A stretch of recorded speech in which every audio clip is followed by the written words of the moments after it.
War. War never changes.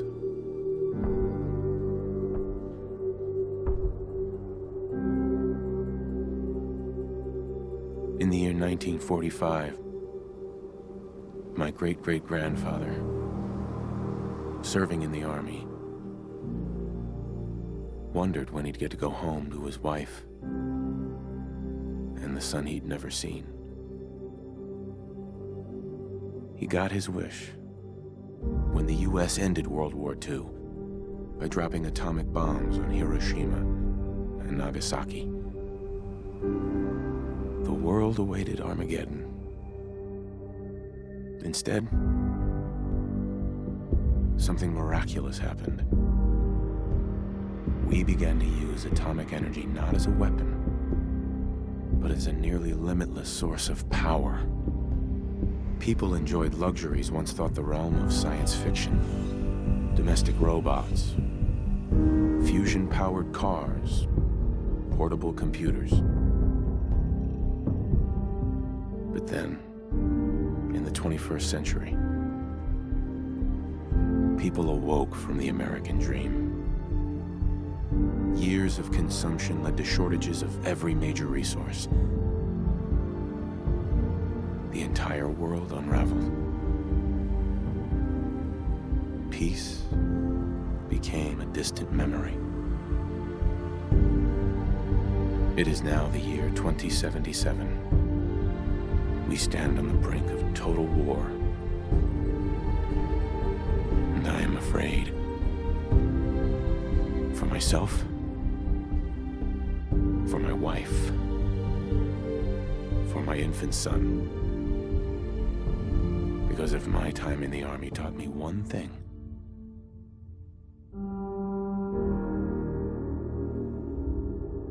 it's that war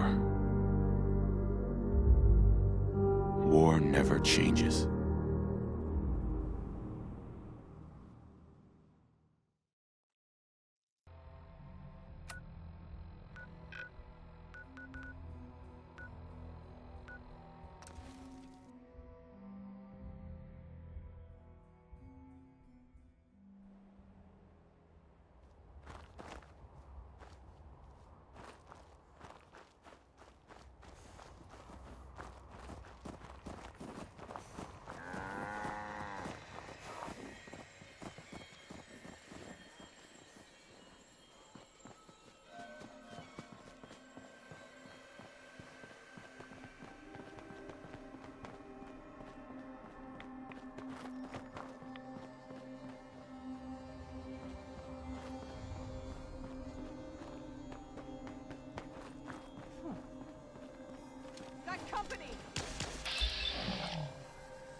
detail you had in mind when you signed up for the Gunners? Hauling luggage from Linwoods for some robot butler? What was his name? Wellerton? Wallingham?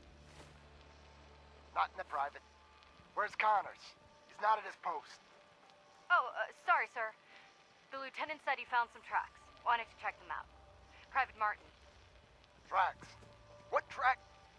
What the hell is that? Oh my... Connors! Where's the rest of him? Found us. Sergeant Lee, grab the case. Do not let that thing out of your sight. Everyone inside the museum, now! Major! Major, what found us?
The hell was that? Well, at least we know whatever's up there is probably full.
Careful.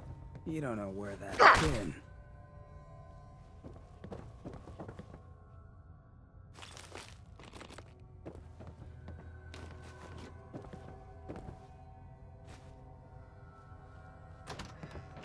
Hey, mind if we talk now?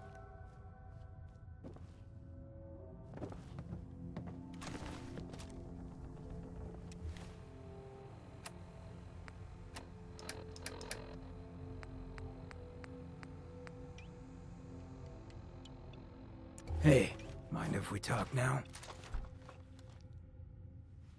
Can we do this later? Yeah, course. This ain't pressing. Hey, mind if we talk now?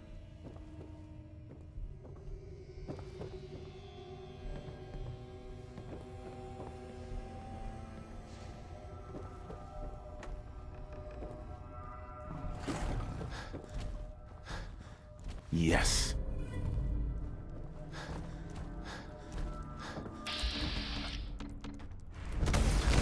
You're you down!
Hey, mind if we talk now?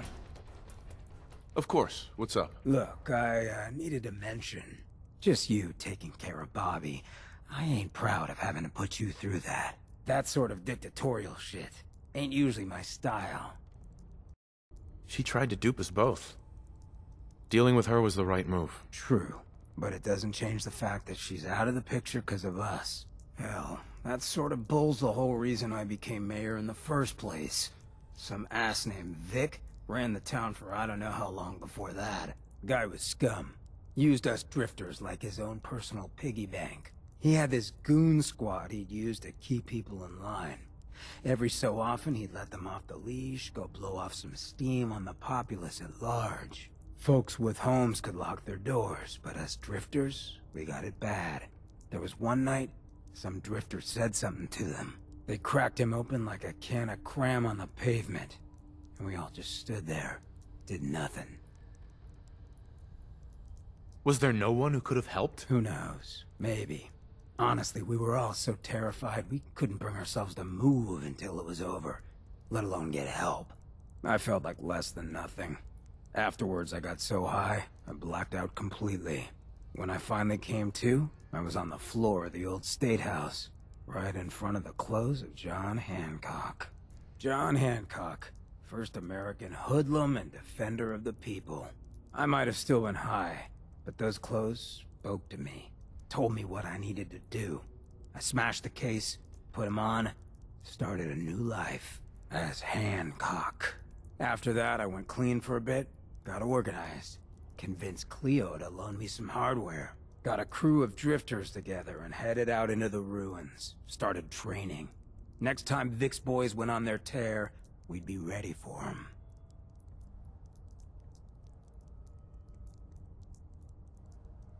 A guy like that only understands one thing. Swift and brutal force. You made the right call. See, I knew you had your head on straight. So, the night of, we all got loaded. Let Vic's boys get good and hammered. Burst from the windows and rooftops where we'd been hiding. They never even saw it coming. We didn't have to fire a shot. We didn't have to, but we sure fucking did. It was a massacre. Once we'd mopped up, we strolled right into Vic's quarters in the State House, wrapped a rope around his neck, and threw him off the balcony. And there I am, gun in hand, draped in Hancock's duds, looking at all the people of Goodneighbor assembled below. I had to say something. That first time I said them, they didn't even feel like my words. Of the people, for the people, was my inaugural address. Became Mayor Hancock of Goodneighbor that day. And from then on, I vowed I'd never stand by and watch. Ever again. You fought so hard to become mayor. Why leave? I ain't really the ponderous type. When an instinct takes hold, I listen. This time around, instinct said I should join up with you. Seems it was a good one. I just hope you get where I was coming from. I ain't out to bring harm to anyone that didn't earn it. Though I'm getting the distinct idea you got the same plan. Well, you probably heard enough of me running my mouth for one day. Wanna get moving?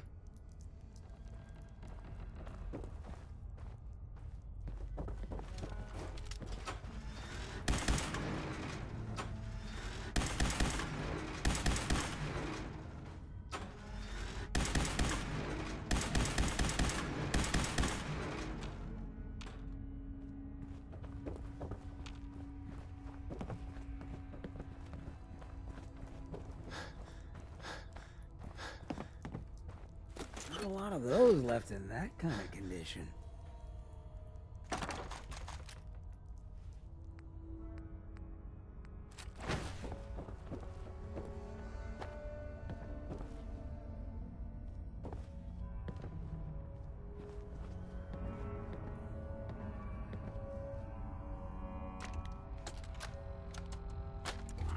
A nest full of Deathclaw eggs.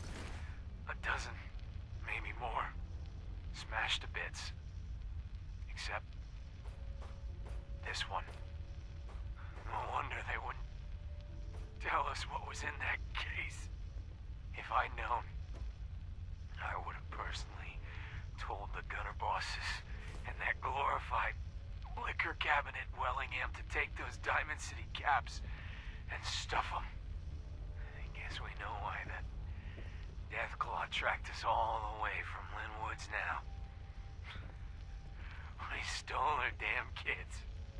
Christ. Maybe if we just return the eggs.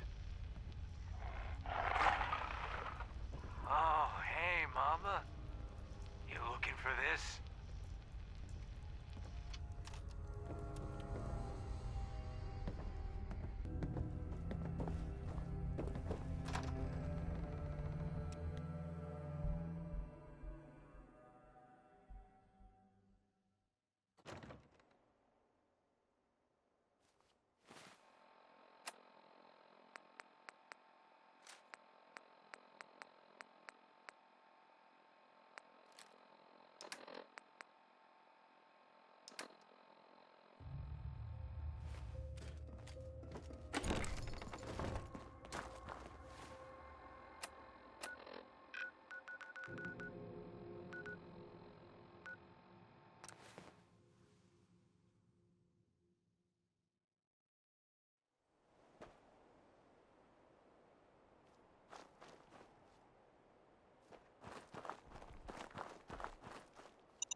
You think you can just jump our claim on the USS Constitution and get away with it? What the?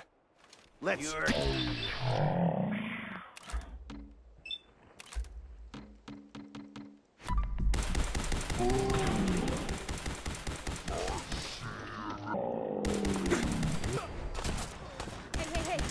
Who's next?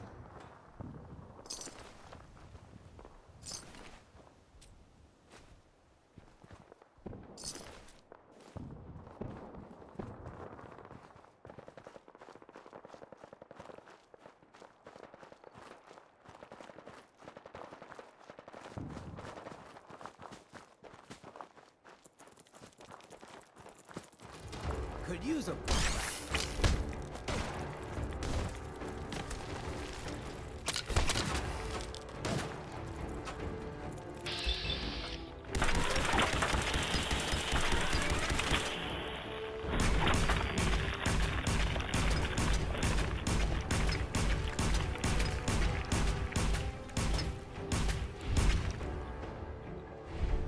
Come out here, found you.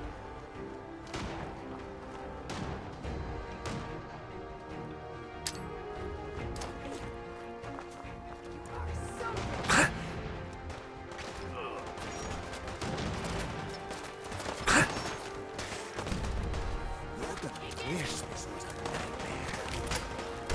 nightmare. Next one better kill.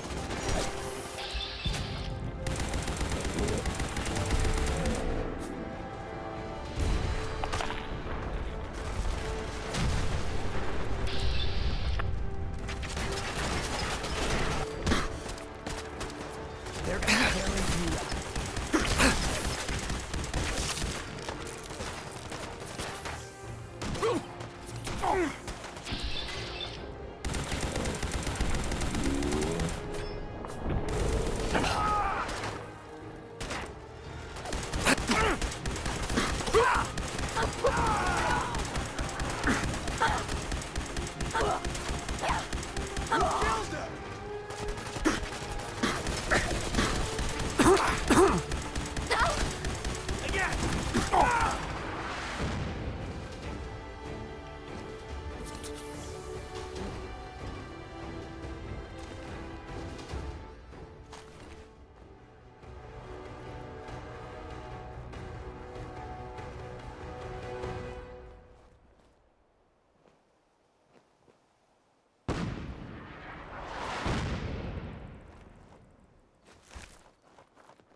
You have some bad moves.